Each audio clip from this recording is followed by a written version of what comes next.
Chilling announcement today that World War III has already begun. As warning issued, no chance of peace for decades. This literally coming out today, Friday, January the 19th, 2024.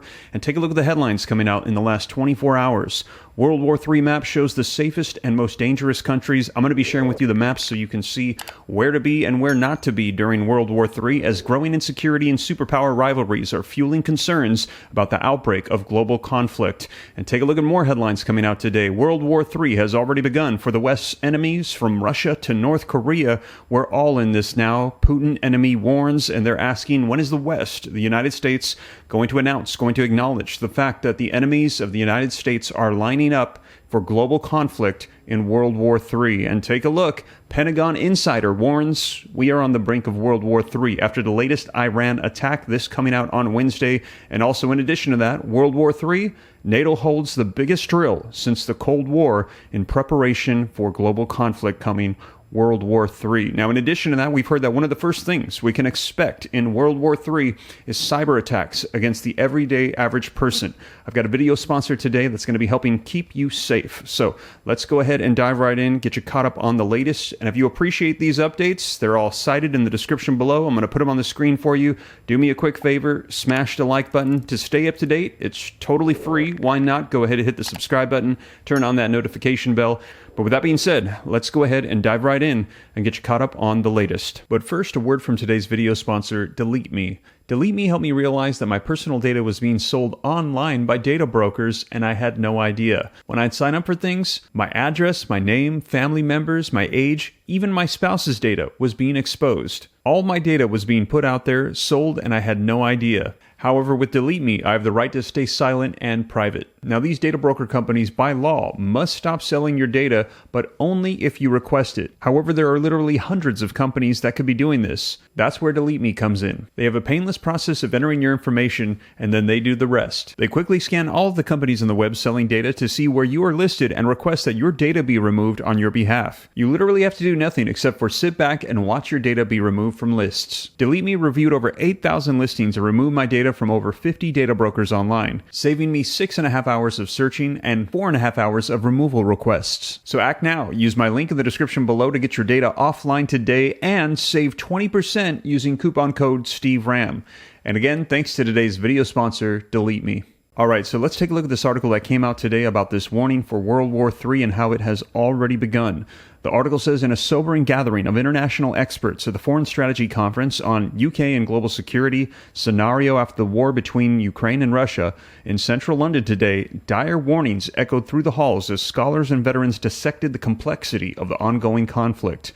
The atmosphere was charged with a sense of urgency as renowned figures delivered grave assessments of the current geopolitical landscape. Their insight suggests that the war in Ukraine is not merely a regional dispute, but a harbinger of much broader global conflict, one that has, according to some, already initiated an ominous specter of World War III. A chilling narrative unfolded during the conference, which painted a picture of a world on the precipice where peace may remain elusive for decades to come. Tara Kuzio started by addressing the role of the external actors in prolonging the conflict.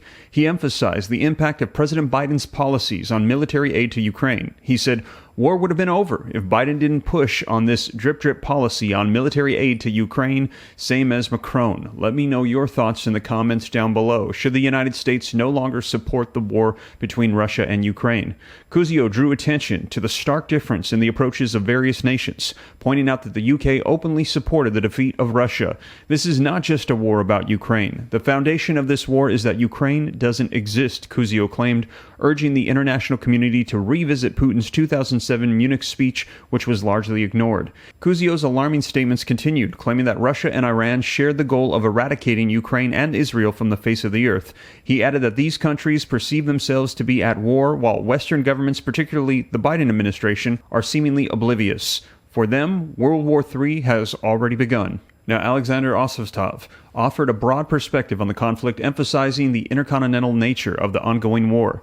It's one war, not two different wars. Two pieces of one war. One war of a bloc, the bloc of aggressive dictatorship, Russia, Iran, and their proxies.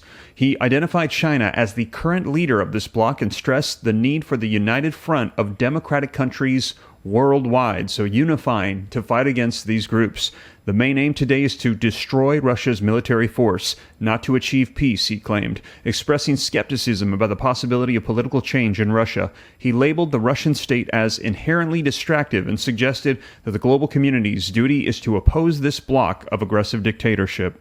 Now, Vladimir Sokor focused on the likely outcome of the conflict, predicting a de facto partition of Ukraine. He warned that such an outcome would not lead to a compromise, but rather a total victory for Russia against the West. Sokor stressed that there would be no clear line between the state of war and peace, asserting that hostility may subside but will never end, drawing comparisons to the current status quo of South Korea against North Korea's aggression.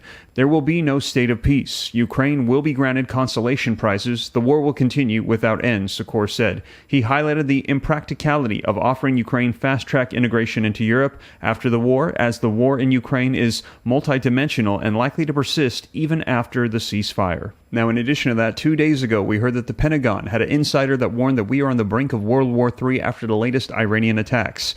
The article says a source inside of the Pentagon has warned Daily Express US that we are on the brink of World War III amid surging conflict in the Middle East, sparking largely by Iran.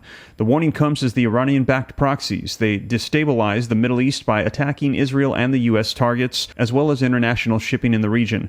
Iran itself has also carried out strikes in neighboring Iraq and Pakistan, as well as Syria, sending tensions soaring. Defense expert Nicholas Drummond echoed concerns that the conflict in the Middle East could potentially escalate, but warned that if Tehran directly attacked Israel, the ensuing war would be the end of Iran. Speaking to the Daily Express US, he said Iran's agenda in the region and globally has been exposed, and Iran is on the back foot. The West is saying to Iran, behave yourself or we will attack you directly.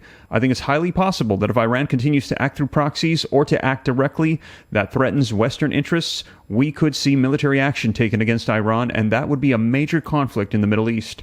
It's unclear whether Iran is prepared to engage in such a conflict, which, according to Mr. Drummond, would spell disaster for the regime in Tehran. He added, I think Iran has to be very, very careful. It has been playing a dangerous game, and it's about to get punished if it doesn't step back. You saw that Iran fired a missile into Syria, and it was ostensibly taking out rebel targets, but it was also demonstrating it has a missile capable of reaching Israel from Iran that could have, with a nuclear warhead, it could target Tel Aviv. That's the message it's sending, and of course, if Iran did that, it would be the end of Iran, frankly. Now, Mr. Drummond branded Iran as the biggest threat to world peace at this moment. The stark assessment of the situation in the Middle East comes as Iranian proxies target the U.S. and Israel in and from Syria, Iraq, Yemen, Lebanon, and elsewhere. In addition, Iranian-backed Houthi rebels in Yemen have wrought havoc on international shipping by attacking civilian vessels in the Red Sea and the Gulf of Aden. Now, as concerns of World War III are coming, a lot of people are asking the question, where are the safest and most dangerous countries to be in the world as this unfolds? Now, let's take a look at this map provided by this article that literally came out today. Now, the label is arguably the least safe places to go in the event of a world war, and that is the United States, Russia, Iran, Israel, Taiwan, and North Korea. And here is a map of possibly the safest countries to head to in the event of World War III, and it has Greenland, Iceland, Switzerland, South Africa, Fiji, and New Zealand. And the reason the article gives for these locations is that many of them are mountainous, unpopulated, and very peaceful, so it is unlikely that conflict would take place in these locations. Let me know your thoughts in the comments down below, and I'll keep you up to date as tensions are rising across the United States. And to get more information about conflict unfolding, be sure to check out this video right here next, as I've got more details for you about the conflicts taking place around the world. But with that being said, you guys, thank you so much for joining me, and I'll catch you in the next one. Take care. God bless. This is Steve.